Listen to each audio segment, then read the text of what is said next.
স্বামীর নাম নিলে আগে যা হতো। মদন, তোমার ফোন এসেছে। হ্যাঁ, এ কি বৌমা? হ্যাঁ, তুমি আমার ছেলের নাম ধরে ডাকছো? তোমার কি শিক্ষা দীক্ষা বলে কিচ্ছু নেই? তুমি জানো না যে স্বামীর নাম ধরে ডাকতে নেই, এতে স্বামীর অকল্যাণ হয়? ভুল হয়ে গেছে মা, আমাকে ক্ষমা করে দিন। বাবা মা কি কিচ্ছু শিখিয়ে পাঠায়নি যে স্বামীর নাম ধরে ডাকতে নেই? একটা কাজ তো ঠিক করে করতে পারো না, এটুকু অন্তত মেনে চলো। আর কোনোদিন যেন এসব না শুনি। ঠিক আছে মা, আর কোনোদিনও করবো না এরকম। আর এখন যা হয়। কৌশিক, তোমার টিফিন। ও কি বৌমা? হ্যাঁ, তুমি আমার ছেলের নাম ধরে ডাকছো? তুমি জানো না যে স্বামীর নাম ধরে ডাকতে নেই? হ্যাঁ, ঠিক আছে মা, আমার ভুল হয়ে গেছে। আমি আর কোনোদিনও আপনার ছেলের নাম আমার মুখেও আনবো না। ঠিক আছে, আর কোনোদিনও দেখো না।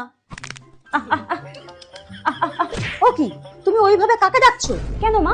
আপনি তো এক্ষুনিই বলেন আপনার ছেলের নাম যেন আমি মুখেও না আনি। তা আর কি বলে ডাকবো? ওই জন্য এরকম করেই ডাকছি। হ্যাঁ? ঠিক আছে বৌমা, ঠিক আছে, তুমি নাম ধরেই দেখো, আমার ছেলের নাম ধরেই দেখো, ওতে আরো ভালো দেখাবে। अब आए उस पहाड़ के नीचे।